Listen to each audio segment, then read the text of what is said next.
Assalamualaikum warahmatullahi wabarakatuh. Salam sejahtera buat kita semua.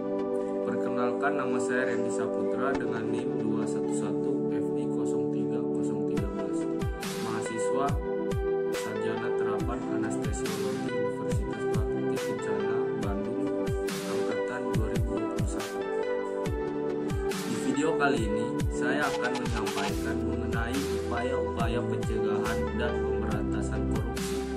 Ada yang mengatakan bahwa upaya yang paling tepat untuk memberantas korupsi adalah dengan menghukum seberat-beratnya pelaku korupsi. Dengan demikian, bidang hukum, khususnya hukum pidana, akan dianggap sebagai jawaban yang paling tepat untuk memberantas korupsi. Kita bahkan memiliki sebuah lembaga pemberantasan korupsi atau disebut dengan KPK, yang kesemuanya dibentuk salah satunya untuk memberantas korupsi. Namun, apa yang terjadi? Korupsi tetap tumbuh subur dengan berkembangnya dengan pesat. Sedihnya lagi, dalam realita ternyata lembaga dan aparat yang telah ditunjuk sebagai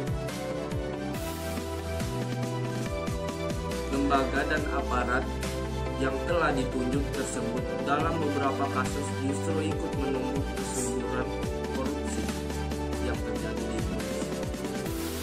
Ada pula pendapat yang mengatakan bahwa bekal pendidikan atau termaksud pendidikan agama memegang peranan yang sangat penting untuk mencegah korupsi. Benarkah demikian? Ya, cukup mengejutkan. Negara-negara yang tingkat korupsinya cenderung tinggi justru adalah negara-negara yang masyarakatnya dapat dikatakan cukup taat beragama. Berikut saya akan memaparkan beberapa upaya yang bisa dilakukan untuk pencegahan dan pemberantasan korupsi. Strategi preventif. Upaya preventif adalah usaha pencegahan korupsi yang diarahkan untuk meminimalisasi penyebab dan peluang seorang melakukan tindak korupsi. Upaya preventif dapat dilakukan dengan yang pertama yaitu memperkuat Dewan Perwakilan Rakyat atau disebut dengan DPR. Yang kedua, memperkuat Mahkamah Agung dan jajaran peradilan di bawahnya. Yang ketiga, membangun kode etik di sektor publik. Yang keempat, membangun kode etik di sektor partai politik, organisasi profesional, dan asosiasi bisnis. Yang kelima, meneliti lebih jauh sebab-sebab perbuatan korupsi secara berkelanjutan.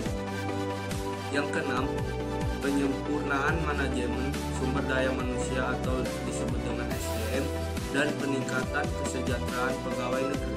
Yang ketujuh, mewajibkan pembuatan perencanaan strategis dan laporan akuntabilitas kinerja bagi instansi pemerintah.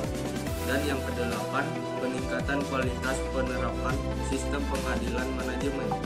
Yang kesembilan, penyempurnaan manajemen barang kekayaan milik negara atau BKMN. Yang kesepuluh, peningkatan kualitas pelayanan kepada masyarakat. Dan yang terakhir yaitu kampanye untuk menciptakan nilai atau value secara nasional. Strategi detektif.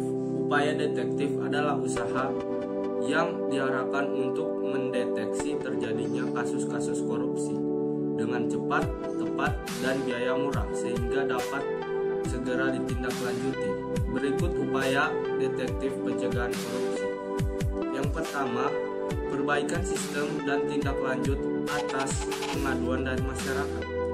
Yang kedua, pemberlakuan kewajiban pelaporan transaksi keuangan tertentu. Yang ketiga, pelaporan kekayaan pribadi pemegang jabatan dan fungsi publik.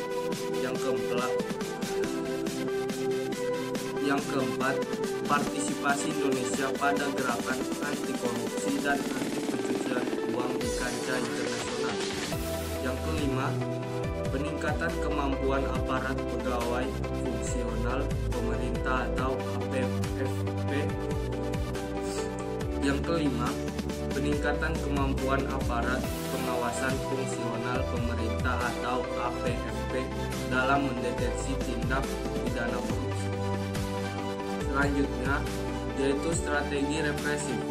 Upaya represif adalah usaha yang diarahkan agar setiap perbuatan korupsi yang telah diidentifikasi dapat diproses dengan cepat, tepat, dan biaya murah, sehingga para pelakunya dapat segera diberikan sanksi sesuai peraturan perundang-undangan yang berlaku.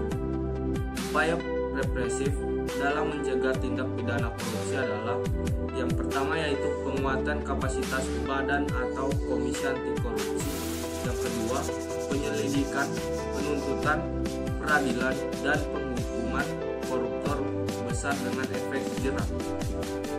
3. Penentuan jenis-jenis atau kelompok korupsi yang diprioritaskan untuk diberantas. Yang keempat, pemberlakuan konsep pembuktian terbalik. Yang kelima, meneliti dan mengevaluasi proses penanganan perkara korupsi dalam sistem peradilan pidana secara terus-menerus.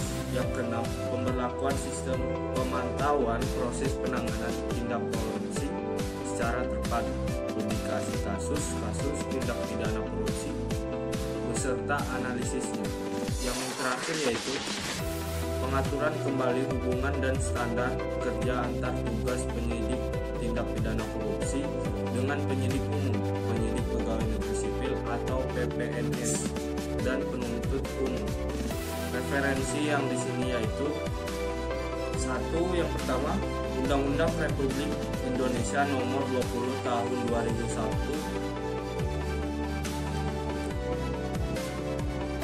Referensinya di sini yaitu yang pertama, Undang-Undang Republik Indonesia Nomor 20 Tahun 2001 tentang perubahan atas Undang-Undang Nomor 31 Tahun 1999 tentang pemberantasan tindak pidana korupsi. Yang kedua yaitu Novianti DDK tahun 2013 pencegahan tindak pidana korupsi Jakarta P3DI Sekjen DPR RI dan Asad Grafika. 3. Jaja Hermansyah 2010 memberantas korupsi bersama KPK Jakarta Sinar Grafika. Mungkin itulah tadi yang bisa saya sampaikan. Bila ada kesalahan mohon dimaafkan. Cukup sekian dan terima kasih. Wassalamualaikum warahmatullahi wabarakatuh.